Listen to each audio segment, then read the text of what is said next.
सत श्री अकाल जी। चैनल पंजाबी देख रहे सारे दर्शकों का मैं शेरी स्वागत करती हूँ। दर्शकों को सब तो पहले तो दस दिए कि BC के जोड़े प्रीमियर ने जॉन हॉर्गन उन्होंने अपने अहदे तो अस्तीफा दे दिता है। सिर्फ अहदे तो उदों तक बने रहनगे जो तक कोई नवा प्रीमियर चुनिया नहीं जाता। पूरी खबर से नज़र पावांगे। शुरुआत हैडलाइंस के नाल। BC के प्रीमियर जॉन हॉर्गन ने अपने अहदे तो दिता अस्तीफा। नवे अहदेदार के चुने जान तक अहदे ते रहनगे हॉर्गन।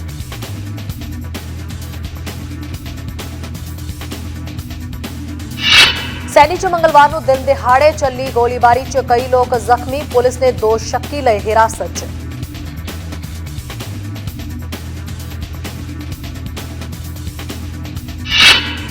गर्मी दी छुट्टियां हुण पैणगियां महंगियां। BC च सैर सपाटा महामारी पाबंदियां तो बाद होया खर्चीला।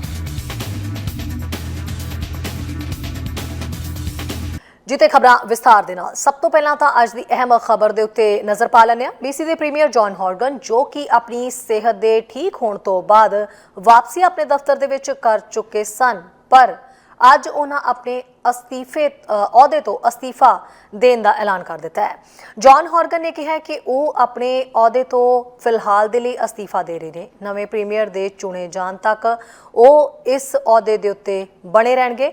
5 साल उन्हां अहदा संभालिया ते हुण उन्हां कहा है कि वह 6वां साल नहीं लगाना चाहते। यह ऐलान हॉर्गन की सेहत ते सियासी अटकलों तो बाद सामने आया है। हॉर्गन ने कहा है कि वह अपनी पत्नी के नाल बीच ते सैर करन तो बाद फिर इस फैसले दे लई आए ने। प्रीमियर ने कहा है कि दूजे कार्यकाल के मध्य बिंदु ते पहुंचण दे नाल यह स्पष्ट हो गया है कि अगले 2 सालां ते उन्हां तो बाद दे समय ते ध्यान केंद्रित करन वाले नेता की हुण लोड़ है। नाल ही उन्हां अपनी सेहत संबंधी जानकारी दिंदे कहा है कि मैं हुण बिल्कुल तंदुरुस्त हाँ ते कैंसर मुक्त हाँ ते कहा है कि मैं राजनीति नूं लोकां दे लई काम करन दे लई अपने पद्धर दी पूरी कोशिश करना जारी रखांगा। इस दे विच फैडरल सरकार नूं सेहत संभाल दीआं लागतां ते उन्हां दे उचित हिस्से दे लई फंड देण दे लई दबाव पाउणा भी शामिल है तां जो असीं अपनी जनतक संभाल प्रणाली नूं हरेक दे लई बेहतर बना सकीए। नवां प्रीमियर अगलियां सूबाई चोणां तक जिहड़ा वो सेवा करेगा। हॉर्गन अफोर्डेबिलिटी ते ध्यान केंद्रित करते हुए दफ्तर दे विच शामिल हुए। NDP ने तुरंत पोर्टमैन ब्रिज ते गोल्डन एयर्स ब्रिज ते टोल कटा दिते ते मकानां दी उच्च कीमतां नूं हल करन दे लई एक बहु जिहड़ी पॉइंट योजना है वो भी बनाई ते होर कई उन्हां दी जॉन हॉर्गन की अगवाई दे विच उन्हां दी पार्टी ने उन्हां दी सरकार ने काम कीते है। सो इस वेले जॉन हॉर्गन ने जिवें ही अपना ऐलान किया तां हुण इंतजार किया जा रहा है कि BC दा अगला प्रीमियर कौन होएगा। अगली अहम खबर सैनिश तो है। सैनिश तो जिथे पुलिस ने पुष्टि की है कि विक्टोरिया के उत्तर दे विच शालबन स्ट्रीट के 3600 ब्लॉक दे विच एक बैंक दे विच कुछ हथियारबंद शक्कियां की रिपोर्ट दर्ज की गई और जिमें ही उत्थे पुलिस पहुंची तो पुलिस ते हथियारबंद लोगों के विच गोलीबारी भी हुई है। जवाबी कार्रवाई पुलिस के वल्लों भी की गई है। पुलिस ने जानकारी दी है कि इस दे विच कई अटकलां लगाईयां जा रही ने अते इस गल का अजे पता नहीं चल पाया कि किन्ने लोग जख्मी ने, पर काफ़ी लोगों के जख्मी होने की खबर जरूर मिली है। पुलिस उत्तरी डेयरी रोड तो सीडर हिल तो क्रॉस रोड ते रिचमंड रोड तो सीडर हिल रोड ते खेतर दे विच हर किसी नूं पनाह जिहड़ी है वो देण दी गल कह रही है। इस खेतर दे विच हर कोई अपने घरां दे विच ही रुकिया होया है। बाहर उन्हां नूं ना निकलण दे लई कहा जा रहा है।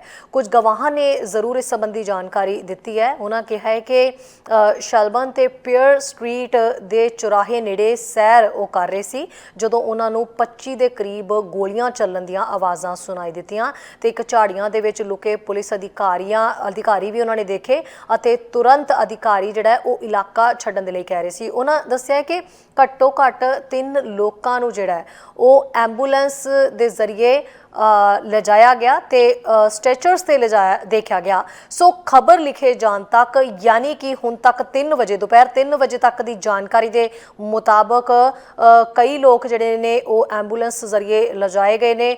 पुलिस हजे भी उस इलाके दे विच तैनात है ते गोलीबारी नूं फिलहाल बैंक रॉबरी दे नाल जोड़ के देखा जा रहा है। सो खबर लिखे जान तक की जिहड़ी जानकारी है उस मुताबक पुलिस वालियां दे विचकार ते बैंक दे विच जिहड़े हथियारबंद बड़े ने उन्हां दे विच ਵਿੱਚ ਗੋਲੀਬਾਰੀ ਕੀਤੀ ਗਈ, ਕੁਝ ਸ਼ੱਕੀ ਗ੍ਰਿਫਤਾਰ ਕੀਤੇ ਗਏ ਨੇ, ਪਰ ਹਜੇ ਪੁਲਿਸ ਇਲਾਕੇ ਦੇ ਵਿੱਚ ਤੈਨਾਤ ਹੈ ਤੇ ਕਿਹਾ ਜਾ ਰਿਹਾ ਕਿ ਹੋਰ ਉੱਥੇ ਜਿਹੜੇ ਹਥਿਆਰਬੰਦ ਨੇ ਉਹਨਾਂ ਦੀ ਭਾਲ ਕੀਤੀ ਜਾ ਰਹੀ ਹੈ। ਗਰਮੀ ਦੀਆਂ ਛੁੱਟੀਆਂ ਬਿਤਾਉਣ ਦਾ ਮੌਕਾ ਸਾਨੂੰ ਸਾਰਿਆਂ ਨੂੰ ਫਿਲਹਾਲ ਮਿਲ ਗਿਆ ਕੋਵਿਡ ਤੋਂ ਬਾਅਦ, ਯਾਨੀ 2 ਸਾਲਾਂ ਤੋਂ ਬਾਅਦ ਇਹ ਮੌਕਾ ਮਿਲਿਆ, ਪਰ ਇਸ ਵਾਰ ਗਰਮੀ ਦੀਆਂ ਛੁੱਟੀਆਂ ਮਹਿੰਗੀਆਂ ਪੈ ਸਕਦੀਆਂ ਨੇ। ਚੱਲ ਰਹੇ ਲੇਬਰ ਦੇ ਖਰਚੇ ਤੇ ਭੋਜਨ ਦੀਆਂ ਕੀਮਤਾਂ ਤੇ ਕਾਰੋਬਾਰਾਂ ਨੂੰ ਪ੍ਰਭਾਵਿਤ ਕਾਫੀ ਜ਼ਿਆਦਾ ਕਰ ਰਹੀਆਂ ਨੇ, ਜਿਸ ਦਾ ਭੁਗਤਾਨ ਹੁਣ ਯਾਤਰੀਆਂ ਨੂੰ ਤਾਂ ਕਰਨਾ ਹੀ ਪਏਗਾ। ਇਸੇ ਲਈ ਯਾਤਰਾ ਮਹਿੰਗੀ ਪੈ ਰਹੀ ਹੈ। ਤੇਲ ਦੀਆਂ ਕੀਮਤਾਂ BC ਦੇ ਵਿੱਚ ਸਭ ਤੋਂ ਵੱਧ ਹੋਈਆਂ ਨੇ, ਜੋ ਕਿ ਆਉਣ ਵਾਲੀਆਂ ਯਾਤਰਾਵਾਂ ਨੂੰ ਕਾਫੀ ਜ਼ਿਆਦਾ ਪ੍ਰਭਾਵਿਤ ਕਰ ਰਹੀਆਂ ਨੇ। ਸੈਰ ਸਪਾਟਾ ਉਦਯੋਗ ਦਾ ਕਹਿਣਾ ਹੈ ਕਿ BC ਦੇ ਵਿੱਚ ਕਾਰੋਬਾਰ ਵਧ ਰਿਹਾ ਹੈ, ਪਰ ਜੇਕਰ ਤੁਸੀਂ ਉਹਨਾਂ ਲੋਕਾਂ ਦੇ ਵਿੱਚੋਂ ਜੋ ਲੌਂਗ ਵੀਕਐਂਡ ਦੇ ਵਿੱਚ ਛੁੱਟੀ ਬਿਤਾਉਣ ਦੇ ਲਈ ਬੁਕਿੰਗ ਕਰਵਾ ਰਹੇ ਨੇ ਜਾਂ ਇੱਕ ਐਪਿਕ ਸਮਰ ਯਾਤਰਾ ਦੀ ਯੋਜਨਾ ਬਣਾ ਰਹੇ ਨੇ ਤਾਂ ਜ਼ਰਾ ਗੌਰ ਕਰਨਾ, ਕਿਉਂਕਿ ਤੁਹਾਡੀ ਲਾਗਤ ਵੱਧ ਗਈ ਹੈ, ਕਿਉਂਕਿ ਇਹ ਯਾਤਰਾ ਤੁਹਾਨੂੰ ਮਹਿੰਗੀ ਪਵੇਗੀ। BC ਦੇ ਟੂਰਿਜ਼ਮ ਇੰਡਸਟਰੀ ਐਸੋਸੀਏਸ਼ਨ ਦੇ ਚੇਅਰ ਤੇ ਟੈਫਿਨੋ ਦੇ ਵਿੱਚ ਕ੍ਰਿਸਟਲ ਕੋਵ ਬੀਚ ਰਿਜ਼ੋਰਟ ਦੇ ਜਨਰਲ ਮੈਨੇਜਰ ਨੇ ਕਿਹਾ ਕਿ ਇਹ ਅਜਿਹੀ ਸਥਿਤੀ ਨਹੀਂ ਹੈ ਜਿੱਥੇ ਕਾਰੋਬਾਰ ਗਾਹਕਾਂ ਨੂੰ ਖਿੱਚ ਰਹੇ ਨੇ। ਇਹ ਹੈ ਕਿ ਹਰ ਚੀਜ਼ ਦੀ ਕੀਮਤ ਵਧ ਰਹੀ ਹੈ ਤੇ ਇਸ ਲਈ ਕੀਮਤਾਂ ਹੋਰ ਵੀ ਅੱਗੇ ਵਧਣਾ ਜਾਰੀ ਰੱਖ ਰਹੀਆਂ ਨੇ। ਕਈ ਮੈਨੇਜਰਾਂ ਨੇ ਦੱਸਿਆ ਕਿ ਰੈਸਟੋਰੈਂਟਾਂ ਤੇ ਹੋਟਲਾਂ ਲਈ ਕੋਵਿਡ ਖਰਚੇ ਜਾਰੀ ਨੇ। ਕਮਰਿਆਂ ਤੇ ਜਨਤਕ ਥਾਵਾਂ ਦੀ ਸਫਾਈ ਤੇ ਰੋਗਾਣੂ ਮੁਕਤ ਕਰਨ ਲਈ ਮਹਿੰਗਾਈ ਦੇ ਕਾਰਨ ਸਪਲਾਈ ਤੇ ਸਮਾਨ ਦੀਆਂ ਲਾਗਤਾਂ ਵਧੀਆਂ ਨੇ, ਜੋ ਕਿ ਕੈਨੇਡਾ ਵਿੱਚ ਕਈ ਦਹਾਕਿਆਂ ਦੇ ਉੱਚੇ ਪੱਧਰ ਤੇ ਨੇ। ਤੁਸੀਂ ਪਿਛਲੇ ਸਾਲਾਂ ਦੇ ਵਿੱਚ ਜੋ ਦੇਖਿਆ ਉਸ ਦੇ ਮੁਕਾਬਲੇ ਦਰਾਂ ਵਿੱਚ ਵਾਧਾ ਦੇਖਣ ਜਾ ਰਹੇ ਹੋ, ਕਿਉਂਕਿ ਮਹਾਮਾਰੀ ਦੇ ਦੌਰਾਨ ਹੋਟਲ ਤੇ ਰੈਸਟੋਰੈਂਟ ਲੋਕਾਂ ਨੂੰ ਆਕਰਸ਼ਿਤ ਕਰਨ ਦੀ ਕੋਸ਼ਿਸ਼ ਕਰ ਰਹੇ ਸਨ ਤੇ ਉਹਨਾਂ ਦੇ ਸਟਾਫ ਨੂੰ ਨੌਕਰੀ ਤੇ ਰੱਖਣ ਦੀ ਕੋਸ਼ਿਸ਼ ਕਰ ਰਹੇ ਸਨ। ਇਹ ਜੋੜਦਾ ਹੈ ਕਿ BC ਦੀ ਘੱਟੋ-ਘੱਟ ਉਜਰਤ ਵਿੱਚ ਵਾਧੇ ਤੇ ਮਜ਼ਦੂਰਾਂ ਦੀ ਮੌਜੂਦਾ ਘਾਟ ਕਾਰਨ ਉਜਰਤਾਂ ਦੇ ਵਿੱਚ ਵੀ ਕਾਫੀ ਵਾਧਾ ਹੋਇਆ ਹੈ। ਕਰਮਚਾਰੀਆਂ ਨੂੰ ਆਕਰਸ਼ਿਤ ਕਰਨ ਦੇ ਲਈ ਕਾਰੋਬਾਰਾਂ ਨੂੰ ਘੱਟੋ-ਘੱਟ ਤਨਖਾਹ ਨਾਲੋਂ ਵੱਧ ਭੁਗਤਾਨ ਕਰਨਾ ਪੈਂਦਾ ਹੈ। ਇਹ ਕੀਮਤ ਤੇ ਦਿਖਾਈ ਦੇਣਾ ਜਾਰੀ ਹੈ, ਪਰ ਉਹਨਾਂ ਦਾ ਕਹਿਣਾ ਹੈ ਕਿ BC ਵਿੱਚ ਅਜੇ ਵੀ ਡੀਲਸ ਹੋਣੀਆਂ ਨੇ। ਸੋ ਜੇ ਤੁਸੀਂ ਸਮਝਦਾਰੀ ਨਾਲ ਖਰੀਦਣਾ ਜਾਣਦੇ ਹੋ ਤਾਂ ਜੇ ਤੁਸੀਂ ਪੈਸੇ ਬਚਾਉਣ ਦੀ ਕੋਸ਼ਿਸ਼ ਕਰ ਰਹੇ ਹੋ ਤਾਂ ਤੁਸੀਂ ਇੱਕ ਦਿਨ ਦੀ ਉਡਾਨ ਦੇ ਉਲਟ ਰਾਤ ਭਰ ਦੀ ਉਡਾਨ ਬੁੱਕ ਕਰ ਸਕਦੇ ਹੋ। ਤੁਸੀਂ ਆਪਣੇ ਰੁਕਣ ਦੌਰਾਨ 3 ਜਾਂ 4 ਵਾਰ ਸ਼ਾਨਦਾਰ ਰੈਸਟੋਰੈਂਟ ਦੇ ਵਿੱਚ ਨਹੀਂ ਜਾ ਸਕਦੇ, ਤੁਸੀਂ 1 ਜਾਂ 2 ਵਾਰ ਹੀ ਜਾ ਸਕਦੇ ਹੋ। ਪਰ ਜੇ ਤੁਸੀਂ ਇਸ ਲੌਂਗ ਵੀਕਐਂਡ ਜਾਂ ਬਾਅਦ ਵਿੱਚ ਗਰਮੀਆਂ ਵਿੱਚ ਸਥਾਨਕ ਹੋਟਲਾਂ ਤੇ ਰੇਟਾਂ ਤੋਂ ਘਬਰਾ ਰਹੇ ਹੋ ਤਾਂ ਸਲਾਹ ਲਈ ਕਈ ਸੰਸਥਾਵਾਂ ਵੀ ਜਾਰੀ ਨੇ। ਯਾਤਰਾ ਤੇ ਹੋਟਲ ਅਜੇ ਤਾਂ ਗੁਆਚੇ ਸਮੇਂ 'ਚ ਦਿਖਾਈ ਦੇ ਰਹੇ ਨੇ, ਕਿਉਂਕਿ ਹੋਟਲਾਂ ਦਾ 2 ਸਾਲਾਂ ਤੋਂ ਕਾਰੋਬਾਰ ਨਹੀਂ ਹੋਇਆ। ਇਸ ਲਈ ਮੰਗ ਤੇ ਸਪਲਾਈ ਦੀ ਸਥਿਤੀ ਦੇ ਕਾਰਨ ਹੋਟਲ ਦੀਆਂ ਦਰਾਂ ਵਧਣਗੀਆਂ। ਦਰਅਸਲ ਤੇਲ ਦੀਆਂ ਅਸਮਾਨ ਛੂੰਹਦੀਆਂ ਕੀਮਤਾਂ ਵੀ ਯਾਤਰਾ ਦੀ ਲਾਗਤ ਨੂੰ ਵਧਾ ਰਹੀਆਂ ਨੇ, ਜਿਸ ਦੇ ਨਾਲ ਰੋਡ ਟ੍ਰਿਪ ਤੋਂ ਲੈ ਕੇ ਉਡਾਨਾਂ ਤੱਕ ਸਭ ਕੁਝ ਮਹਿੰਗਾ ਹੋ ਰਿਹਾ ਹੈ। ਇਹ ਸਭ ਗਰਮੀ ਦੀਆਂ ਛੁੱਟੀਆਂ ਦੇ ਬਜਟ ਵਿੱਚ ਇਸ ਨੂੰ ਖਾ ਰਿਹਾ ਹੈ। ਨਿਊਜ਼ ਡੈਸਕ ਤੋਂ ਚੈਨਲ ਪੰਜਾਬੀ ਦੀ ਰਿਪੋਰਟ। ਸਰੀ ਸਿਟੀ ਕੌਂਸਲ ਦੀ ਐਕਸਟ੍ਰੀਮ ਵੈਦਰ ਯੋਜਨਾ ਨੂੰ ਮਨਜ਼ੂਰੀ ਮਿਲ ਗਈ ਹੈ, ਜਿਸ ਵਿੱਚ ਪਿਛਲੇ ਸਾਲ ਗਰਮੀ ਦੇ ਕਾਰਨ ਮੌਤਾਂ ਤੋਂ ਕੁਝ ਸਿੱਖਣ ਤੇ ਹੀਟ ਡੋਮ ਤੋਂ ਬਚਣ ਦੇ ਉਪਾਅ ਸ਼ਾਮਿਲ ਕੀਤੇ ਗਏ ਨੇ। ਇਸ ਯੋਜਨਾ ਦੇ ਵਿੱਚ ਜਿਹੜੇ ਨੇ ਕਾਫੀ ਸਾਰੇ ਬਾਹਰੀ ਕੂਲਿੰਗ ਸਟੇਸ਼ਨ ਖੁੱਲ੍ਹਣ ਤੇ ਹਰ ਲੋਕੇਸ਼ਨ ਦੇ ਉੱਤੇ ਕਿੰਨੇ ਆਵਰ ਯਾਨੀ ਕਿੰਨੇ ਘੰਟੇ ਦੇ ਲਈ ਇਹ ਲੋਕੇਸ਼ਨ ਖੁੱਲ੍ਹੀ ਰਹੇਗੀ, ਇਹ ਸਾਰੀ ਜਾਣਕਾਰੀ ਉਪਲਬਧ ਹੋਵੇਗੀ। ਇੰਨਾ ਹੀ ਨਹੀਂ, ਰਿਕ੍ਰੀਏਸ਼ਨ ਸੈਂਟਰ ਤੇ ਹੋਰ ਪਬਲਿਕ ਫੈਸਿਲਿਟੀਆਂ ਜਿਹੜੀਆਂ ਨੇ ਉਹ ਵੀ ਖਾਸ ਤੌਰ ਦੇ ਉੱਤੇ ਉਪਲਬਧ ਹੋਣਗੀਆਂ। ਜਿਹੜੇ ਲੋਕ ਜਿਨ੍ਹਾਂ ਦੇ ਕੋਲ ਘਰਾਂ ਦੇ ਵਿੱਚ ਕੋਈ ਕੂਲਿੰਗ ਵਾਸਤੇ ਫੈਸਿਲਿਟੀ ਨਹੀਂ ਹੈ, ਉਹ ਉੱਥੇ ਜਾ ਸਕਦੇ ਨੇ ਤੇ ਆਪਣੇ ਆਪ ਨੂੰ ਹੀਟ ਵੇਵ ਤੋਂ ਬਚਾ ਸਕਦੇ ਨੇ। ਸਰੀ ਸਿਟੀ ਕੌਂਸਲ ਨੇ ਪਿਛਲੇ ਸਾਲ ਦੇ ਘਾਤਕ ਹੀਟ ਡੋਮ ਦੇ ਮੱਦੇਨਜ਼ਰ ਆਪਣੇ ਐਕਸਟ੍ਰੀਮ ਵੈਦਰ ਐਕਸ਼ਨ ਪਲਾਨ ਦੀ ਮਨਜ਼ੂਰੀ ਦਿੱਤੀ ਹੈ। ਯੋਜਨਾ ਦੇ ਵਿੱਚ ਕਮਿਊਨਿਟੀ ਤੇ ਮਨੋਰੰਜਨ ਕੇਂਦਰਾਂ ਦੇ ਨਾਲ-ਨਾਲ ਜਨਤਕ ਸਹੂਲਤਾਂ ਤੇ ਸਥਾਨਾਂ ਤੇ ਬਾਹਰੀ ਕੂਲਿੰਗ ਸਟੇਸ਼ਨਾਂ ਦੇ ਖੁੱਲ੍ਹਣ ਦੇ ਸਮੇਂ ਬਾਰੇ ਜਾਣਕਾਰੀ ਵੀ ਸ਼ਾਮਿਲ ਹੈ। ਕੌਂਸਲਰ ਲਿੰਡਾ ਐਨਿਸ ਨੇ ਦੱਸਿਆ ਹੈ ਕਿ ਬਹੁਤ ਸਾਰੇ ਲੋਕਾਂ ਦੇ ਘਰਾਂ ਦੇ ਵਿੱਚ 에ਅਰ ਕੰਡੀਸ਼ਨਿੰਗ ਜਾਂ ਚੰਗੀ ਹਵਾਦਾਰੀ ਨਹੀਂ ਹੁੰਦੀ ਤੇ ਜੇ ਉਹ ਘਰ ਦੇ ਵਿੱਚ ਰਹਿੰਦੇ ਨੇ ਅਜਿਹੀ ਜਗ੍ਹਾ ਤੇ ਪਹੁੰਚਣ ਦੇ ਯੋਗ ਨਹੀਂ ਹੁੰਦੇ ਜਿੱਥੇ 에ਅਰ ਕੰਡੀਸ਼ਨਿੰਗ ਹੈ, ਉਹ ਸਾਡੀਆਂ ਲਾਇਬ੍ਰੇਰੀਆਂ ਜਾਂ ਫਿਰ ਸਾਡੇ ਰੇਕ ਸੈਂਟਰਾਂ ਦੇ ਵਿੱਚ ਜਾ ਸਕਦੇ ਨੇ। ਉੱਥੇ ਬੈਠਣ ਦੇ ਲਈ ਇੱਕ ਵਧੀਆ ਜਗ੍ਹਾ ਲੱਭ ਸਕਦੇ ਨੇ।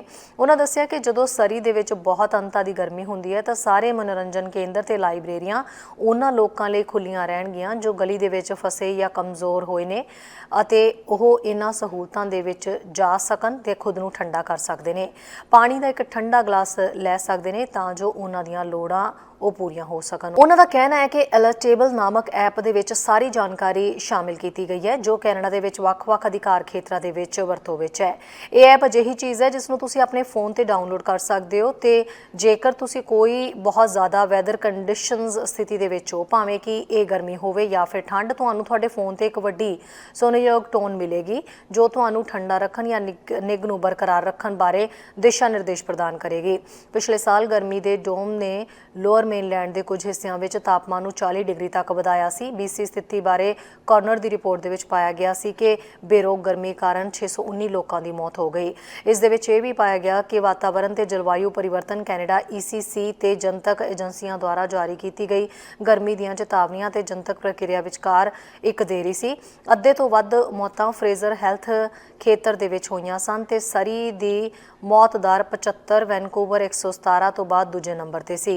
ਹਾਲਾਂਕਿ ਤਾਪਮਾਨ ਇਸ ਸਾਲ ਅਜੇ ਤੱਕ ਉਸ ਹੱਦ ਤੱਕ ਨਹੀਂ ਪਹੁੰਚਿਆ। ਦੱਖਣੀ BC ਦੇ ਕੁਝ ਹਿੱਸੇ ਪਿਛਲੇ ਹਫ਼ਤੇ ਦੇ ਅੰਤ ਦੇ ਵਿੱਚ ਗਰਮੀ ਦੇ ਆਪਣੇ ਪਹਿਲੇ ਰਡਾਰ ਤੇ ਸੀ। ਕੁਝ ਖੇਤਰਾਂ ਨੇ ਘੱਟ ਤੋਂ ਮੱਧ 30 ਦੇ ਵਿਚਕਾਰ ਤਾਪਮਾਨ ਦੀ ਰਿਪੋਰਟ ਕੀਤੀ ਹੈ। ਐਨਐਸ ਦਾ ਕਹਿਣਾ ਹੈ ਕਿ ਸਿਟੀ ਕਮਿਊਨਿਟੀ ਨੂੰ ਸੁਰੱਖਿਅਤ ਰੱਖਣ ਦੀ ਕੋਸ਼ਿਸ਼ ਕਰਨ ਲਈ ਹੋਰ ਕਦਮ ਚੁੱਕ ਰਹੀ ਹੈ ਕਿਉਂਕਿ ਇਹ ਨੇੜਲੇ ਤੇ ਦੂਰ ਦੇ ਭਵਿੱਖ ਵਿੱਚ ਹੋਰ ਗਰਮੀ ਦੀਆਂ ਘਟਨਾਵਾਂ ਦੀ ਤਿਆਰੀ ਕਰਦੇ ਨੇ। ਉਹਨਾਂ ਕਿਹਾ ਕਿ ਸਰੀ ਸਿਟੀ ਵਿੱਚ ਹੀਟ ਡੋਮ ਸ਼ੁਰੂ ਹੁੰਦਾ ਹੈ ਤਾਂ ਅਸੀਂ ਕਾਰਵਾਈ ਕਰਾਂਗੇ।